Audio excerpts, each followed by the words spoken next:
Welcome. I'm Linda K. Gifford. I am back today to double down because of so much unrest. I don't understand, but I'm going to double down on Sunday's theme. Sunday, which I call a deeper dive, my live streams, they're more about how sexuality and society and spirit all interact. My thoughts on that. But some people seem to have a problem with this Sunday's stance, declaration that virginity and the concept of virginity is a dangerous thing. And it is. 100% virginity is a dangerous concept. I put it right up there with having expectations, also a dangerous concept. These are things we talked about quickly in the Sunday school overview of what we're going to do in our lessons this week. But these are the lessons this week, so here we go. Hi, I'm Linda K. Gifford. I am a sexual abuse survivor.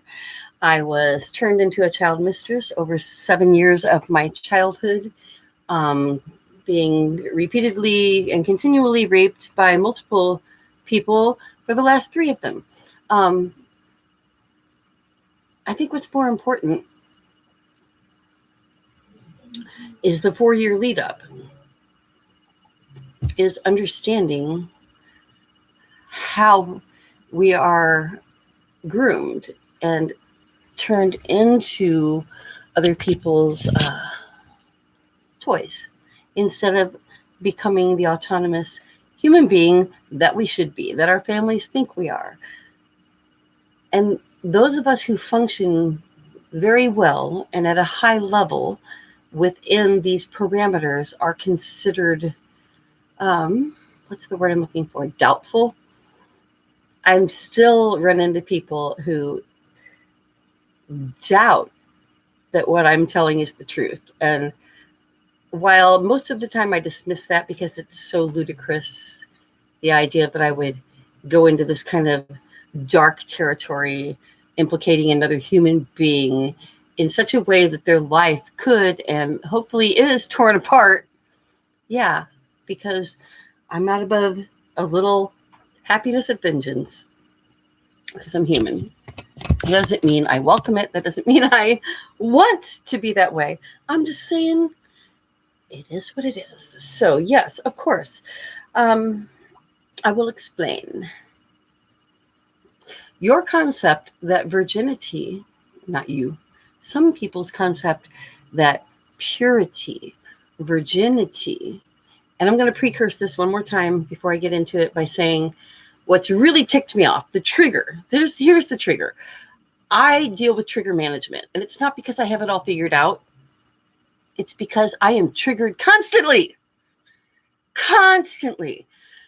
every day. And I have to either hurt myself or someone else or something. I had to do something to rein in my anger every day. And I'm sharing my raw emotion with you because this is how I really feel every day. To those who say you're so well adjusted, it's like, well, guess what?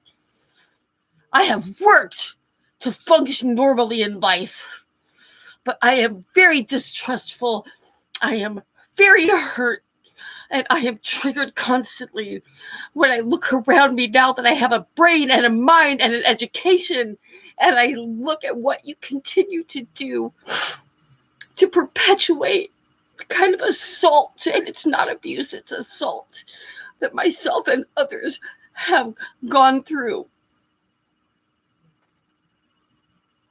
So yes, I got really hit up with haters this week. It's funny. Most of them go to my private messaging. They don't like to share it because even you are ashamed. Even you somehow know how screwed up what you're saying is because you can't say it publicly. When you put labels on purity, when you say purity is what matters,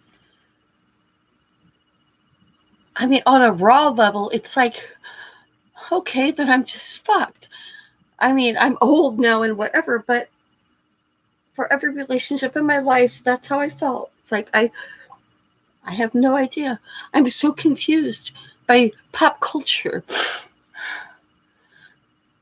My partner last week was surprised, like, that I hadn't seen a movie that's like teen centric, and several things have come up. I haven't seen any of those. I haven't seen, like, I barely know the titles. I know that, like, Molly Ringwald is in something, and like the TV series Friends, and things where people like throw down together and they share. And I've never had that. I have been hiding. That's why I'm either in front as an artist, as a singer in the band or something, or I'm not there, because I do not know how to interact with people socially very comfortably. I have learned ways to pretend to do so, and I cannot tell you that it is ever comfortable unless I'm in the presence of my people. And that's one of the things I want to talk about today. If you have to function in circles that make you constantly uncomfortable, then you need to find another circle. And they're out there. They're out there. My group is a circle for us survivors of years and years of sexual assault. And the kind of, sometimes, I say it doesn't bother me, but it does. It wears me down. It wears me down, especially people that I know.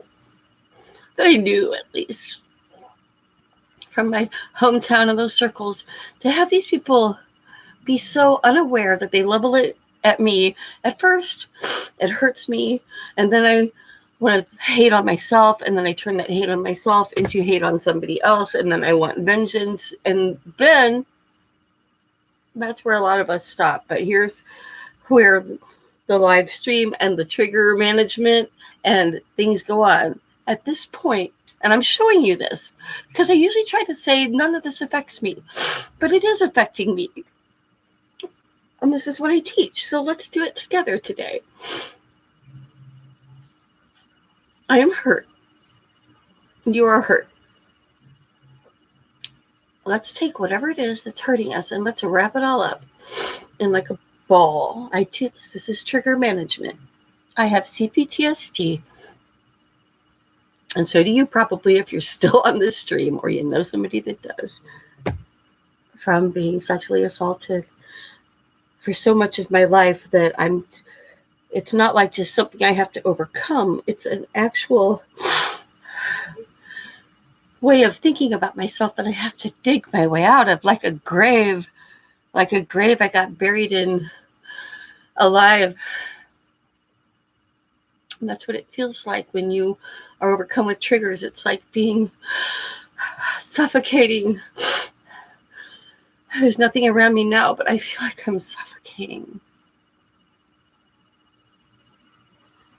Because I'm so triggered. And you know what triggered me? I mean, if you watch Sunday, you do. GALACTIC triggered me. I'm a huge science buff. I want to take a ride on that spaceship. I want to go out there. I have read everything since I was a child. My dad always had Analog and Scientific American and all kinds of things, on the coffee table. It's a big deal in our family because my great-grandfather always had lots of books. And my dad's dad and mom did not. And my dad loved that when he went to his grandparents, there were tons of books. So I grew up with, to say, books everywhere. Piles of books on the coffee table meant that you would never be bored. I know what it meant. It meant a lot to my dad. It meant his grandfather to him. And I have continued that. I have bookshelves everywhere around here in my home. And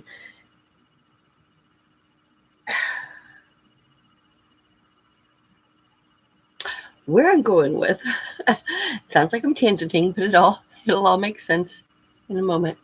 I'm sorry, I'm very sniffy. I'm always very sniffy because I have a sinus nightmare. I'm a Celtic sinus nightmare. But speaking of, I'm going to interject.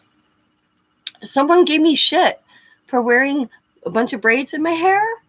I said I was appropriating Black culture. I run a fair trade store buying from women artisans, many of them in Africa.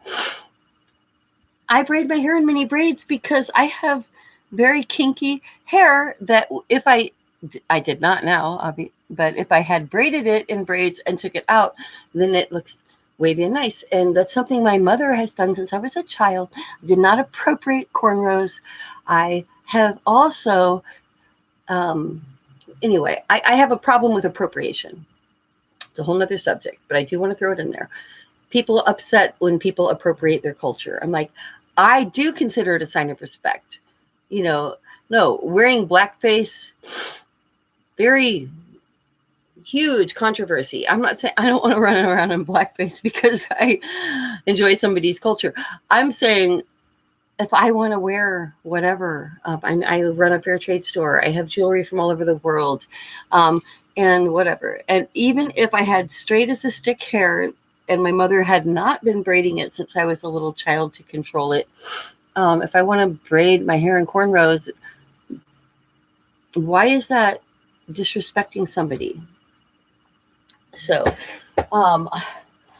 while most people think I'm a bleeding heart liberal, I mostly am. But there is also common sense and reason. There's common sense and reason.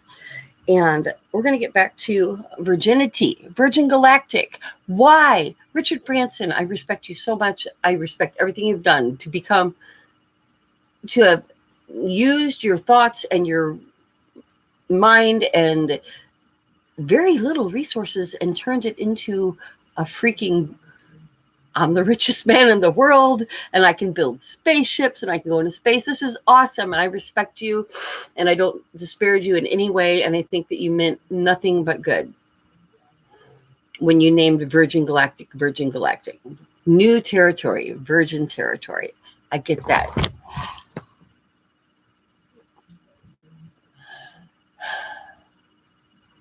But I just want you guys to consider that glorifying virginity, glorifying virgin territory, like it's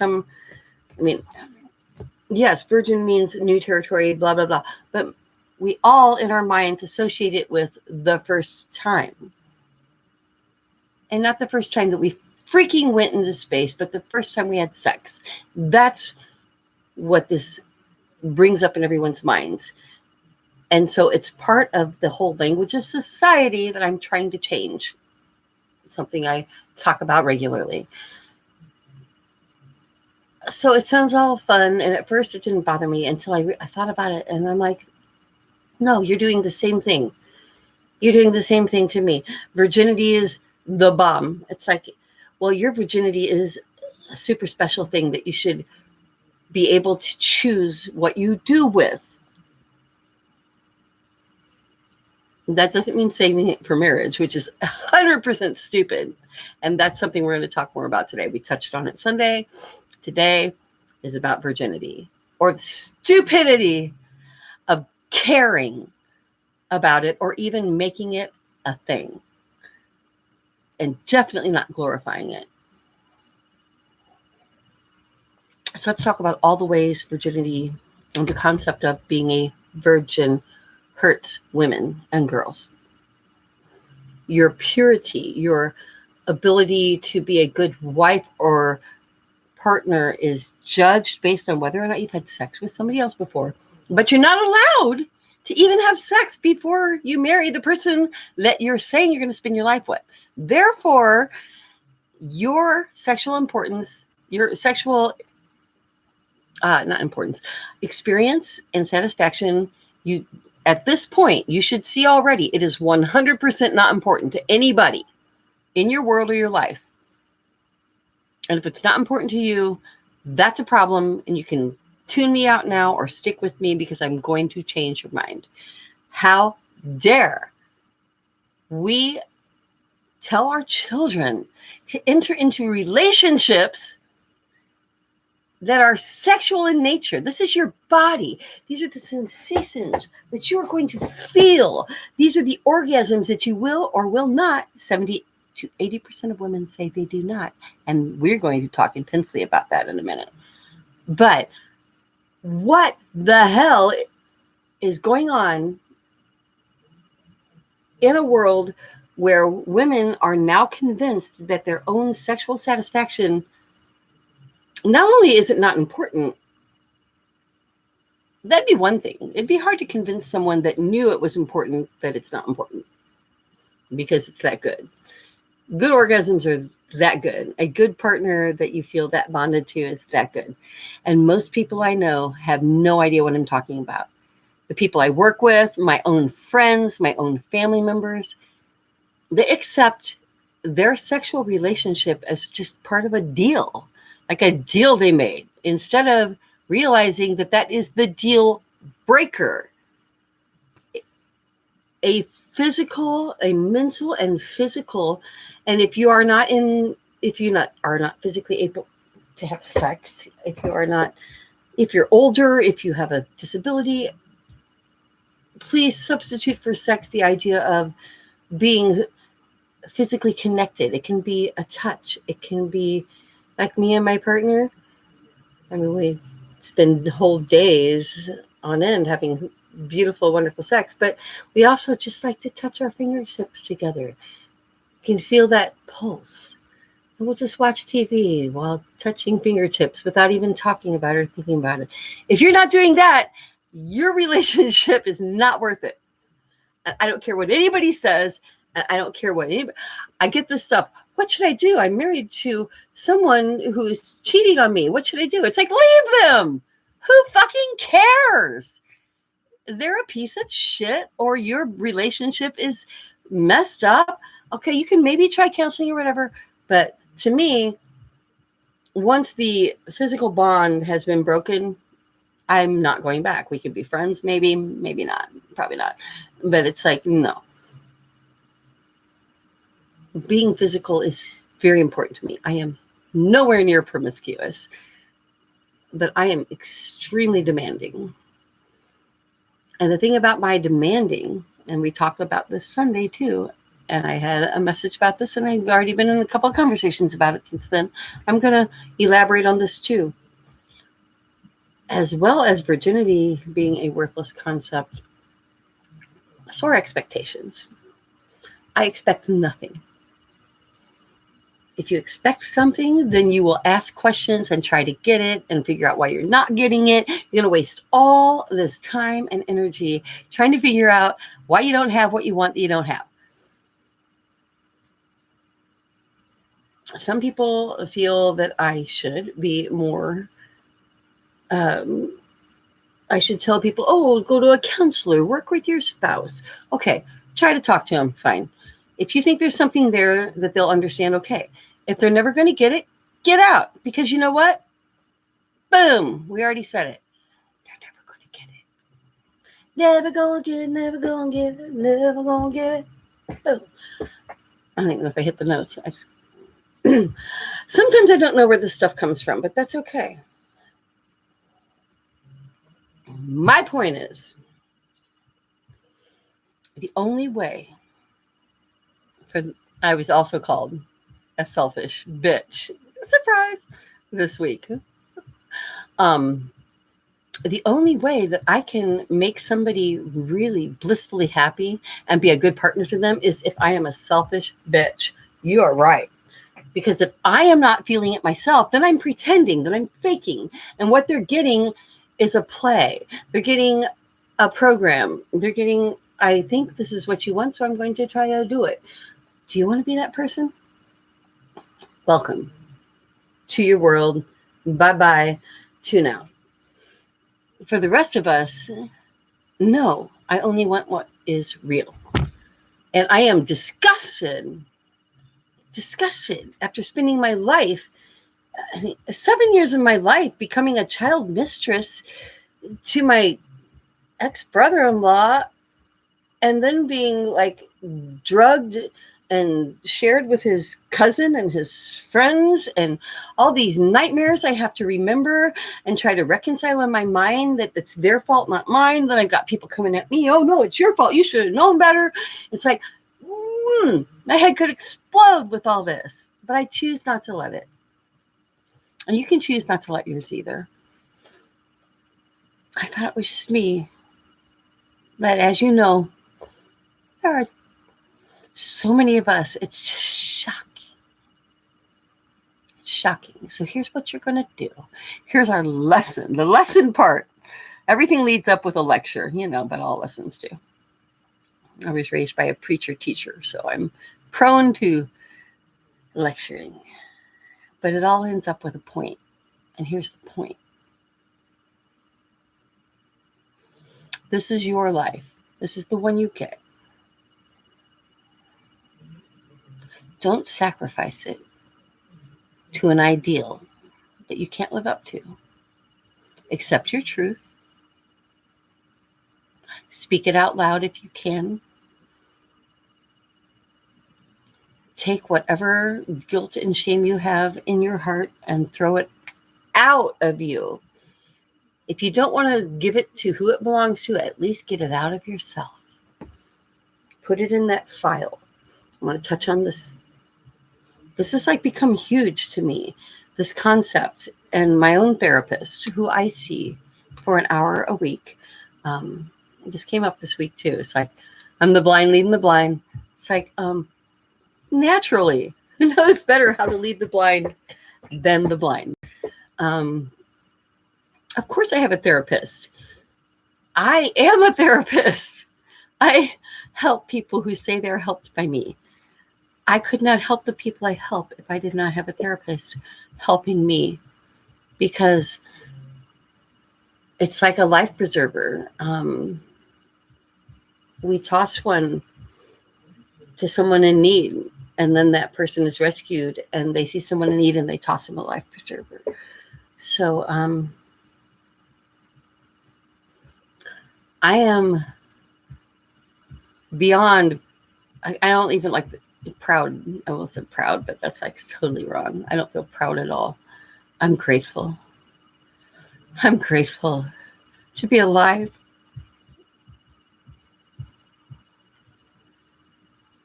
I tried to kill myself twice. I came close to succeeding both times. When I was a teenager, before I went into denial. And that's the other thing we're going to talk about today. And then we'll be done. The other part of today's lesson is do not mistake denial with handling your shit.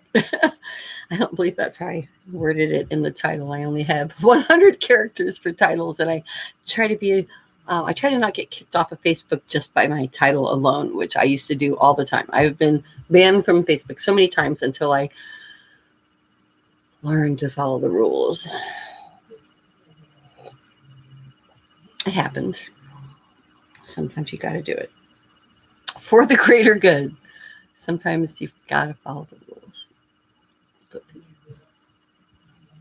So here we are.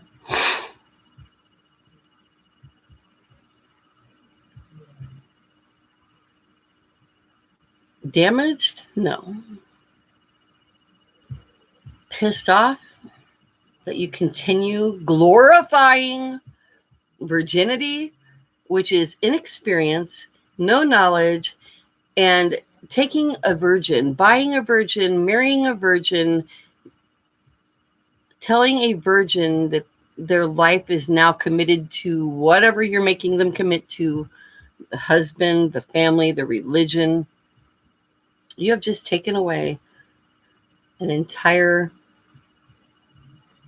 person. I was going to say women's, but there can be men here too. It tends to be more women-centric what I'm talking about, but there are men in the same situation.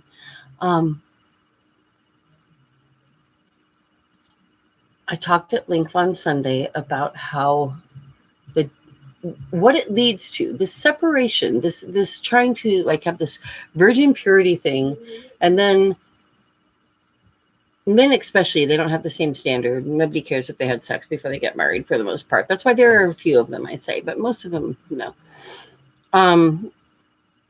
Most women have had sex before they get married. They just lie, whatever.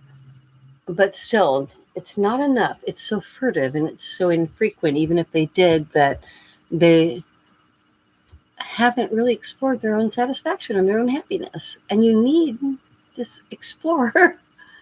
You need to know what makes you sexually happy.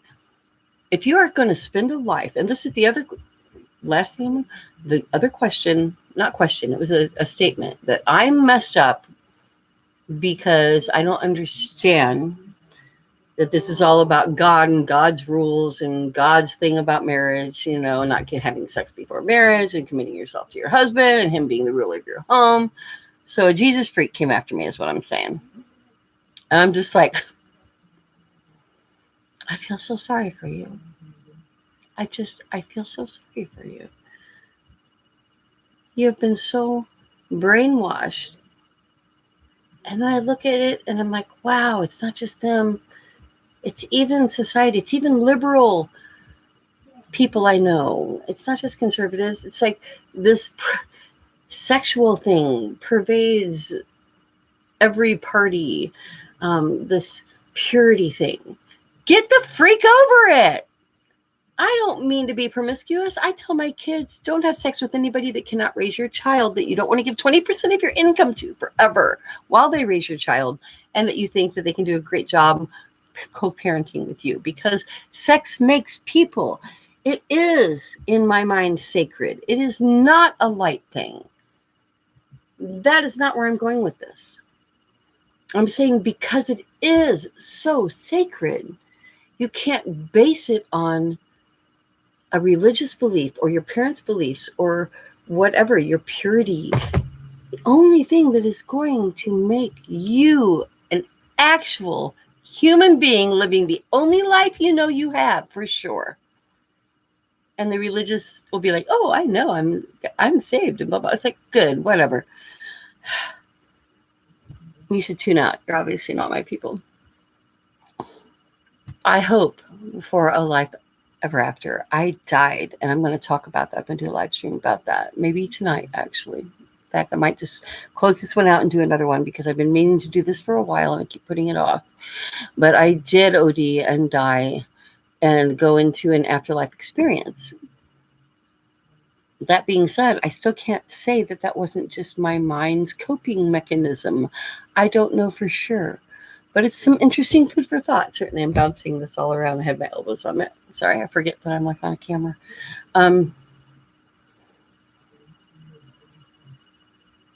Yes, your virginity is sacred to you. But whether or not a penis has been in your body or not does not in any way preclude or exclude you from anything. And certainly, if someone is trying to force you to marry someone and spend a lifetime having sex with them for the sake of having babies or whatever, then you are giving up a huge and important part of your life. For what?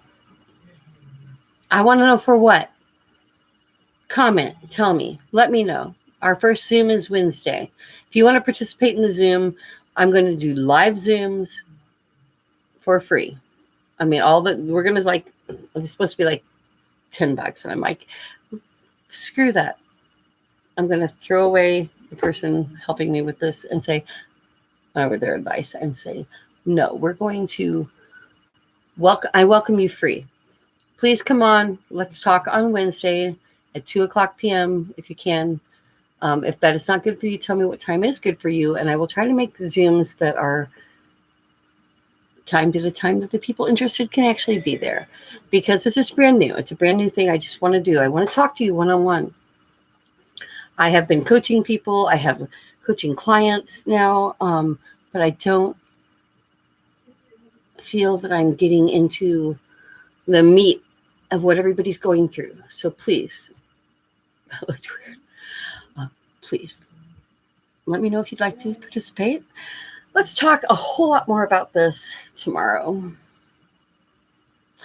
In a perfect world, it'll be 4:00, but it doesn't tend to be. Actually, I like to run previews at 4 from my past live streams, because I started this on Facebook a couple of months before I started on YouTube, which was like just a month ago. And all of a sudden we were like going over 5,000 views and stuff. And they're like, oh, you need to go on YouTube. So that you can raise money. And that's what we're trying to do, really. This is to, I'm on YouTube because I want to coach people, whatever, but I do that already one-on-one. But really, the Sweet Survivor Rescue Fund, you can go to my store. We just hit our 4th anniversary, feelgoodfairtrade.com. But sweetsurvivor.com is also a subdomain of the same store right now as I introduce it. And then in a month, it's going to move on to its own URL. It already has. Sweetsurvivor.com will be separate from Feel Good Fair Trade. But for right now, Feel Good Fair Trade is introducing it and dedicating all of our scarf and jewelry sales and others to it. And I have started a subscription, but Facebook has denied it repeatedly. They won't let me run it. I don't see that it's violating their rules, but evidently it is. So I'm rebuilding a new way for you to subscribe.